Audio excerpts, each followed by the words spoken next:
Ah, c'est dommage, parce que bon, on y tient quand même à notre, à ce patrimoine, quoi. À notre, c'était notre vie, hein, enfin, moi, je suis né dedans, quoi, jusqu'à la fermeture. C'est une famille de mineurs, vous? Mon père était, non, il travaillait à la mine, mais il était au jour, il était électromécanicien. Il était au jour, bon, il a été au fond quand même, sur sa carrière. Il doit avoir 3-4 ans de fond, mais pas continu, quoi. Des fois, il descendait une semaine, 15 jours, s'il y avait un gros boom qui devait descendre, mais sinon il a fait la majorité de sa carrière au jour, comme électromécanicien. Mais ouais, mais on a tous été élevés dedans. Mon grand-père était dedans, mon arrière-grand-père était dedans aussi. Ils étaient tous. Ma grand-mère a travaillé comme trieuse aussi, quand on voit les photos de trieuse et tout. Ma marraine et tout, ils ont commencé aussi. Mon arrière-grand-père a commencé à 11 ans. Ouais. Vous, qu'est-ce que... Ah non, moi je suis ajusteur mécanicien. Non, je travaille à l'usine. Je travaille à l'usine, moi. Moi, ajusteur mécanicien, mais c'est bien, bon, j'avais pas le choix, c'était fermé quand j'ai commencé à travailler.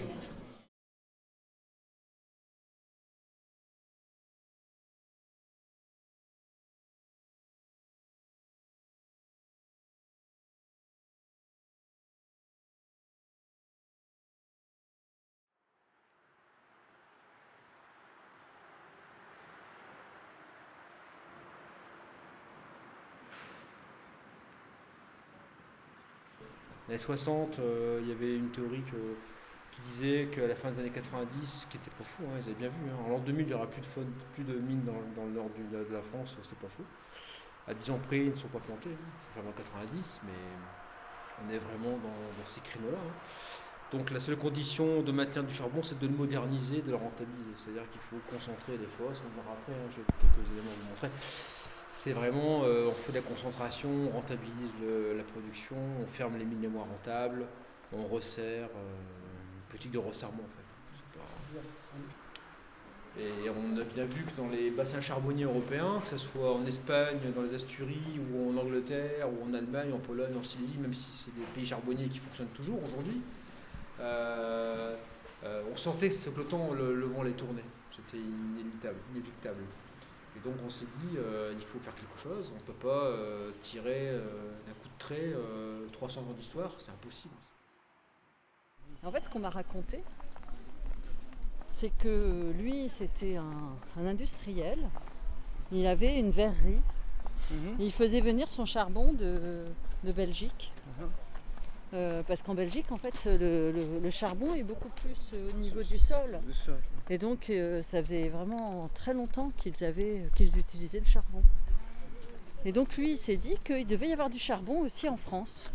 Et donc, il a commencé à creuser des puits. Et il a eu beaucoup de difficultés à en trouver. Et un jour, il en a trouvé. Et évidemment, le jour où il en a trouvé, il y a beaucoup de gens qui ont commencé à s'intéresser au sujet, notamment des investisseurs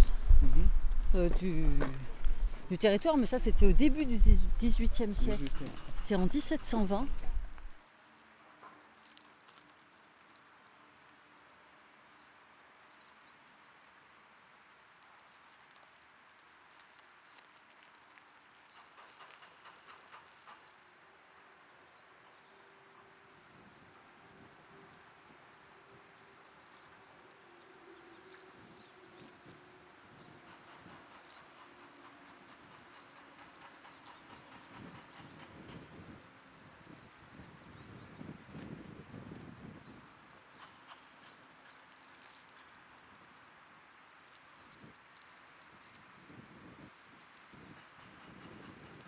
Quelque part dans l'humanité, on est passé du bois comme énergie pour se chauffer ou produire de l'acier ou du métal, du charbon.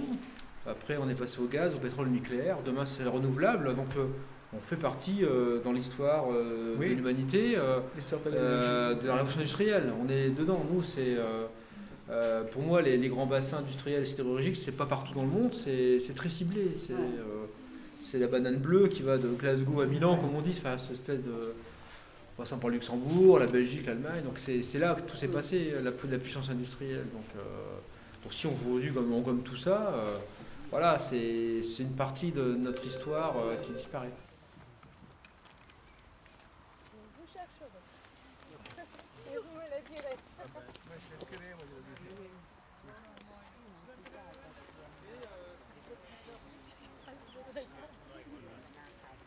Après, pour attirer des nouveaux, il y a toujours moyen quand même à un moment, mais c'est compliqué des fois.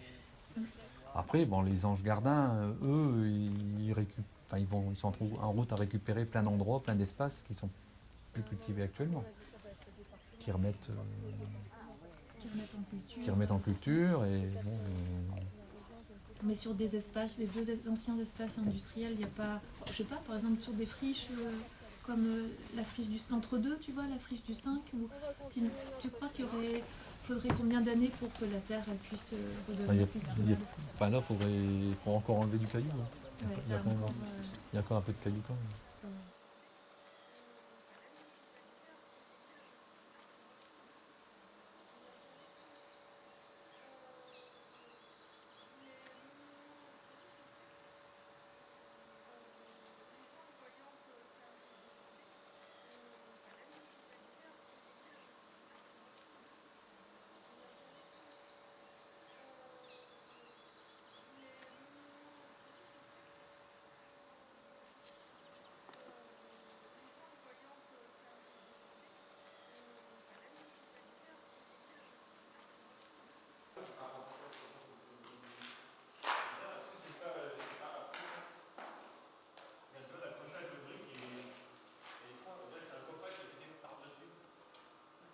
Qu'est-ce qu'on peut faire plutôt que ça territoire? Il faut motiver les gens déjà, il faut les motiver. Marie, tu m'arrêtes si je dis des conneries. Il faut motiver les gens, il faut les intéresser, il faut les sensibiliser, il faut dire voilà. Il faut les impliquer, voilà le terme, il faut les impliquer dans la vie. Non vanno lasciati alla loro inerzia disoccupati, che si alzano a mezzogiorno. Voilà.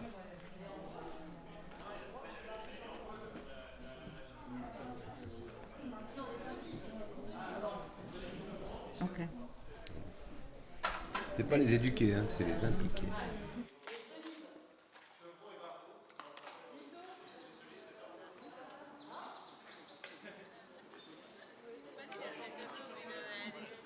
On imagine que dans le projet, il y aurait aussi plusieurs étapes, parce que c'est une culture et il faut instaurer la connaissance de cette production-là.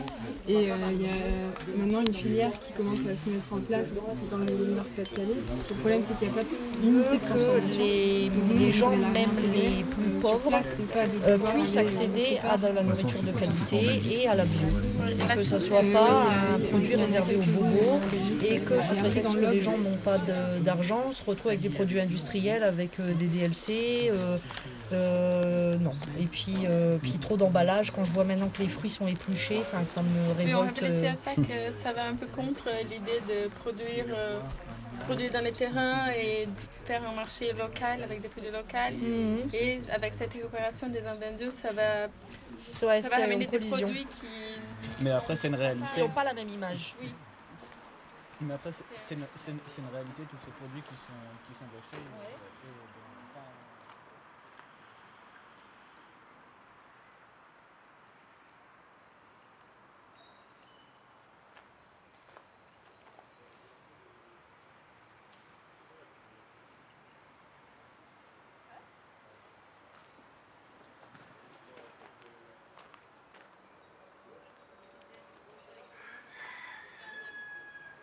Et puis aussi, on en est arrivé à l'idée de l'archipel nourricier parce qu'on s'est intéressé à l'agriculture urbaine, tout ce qui...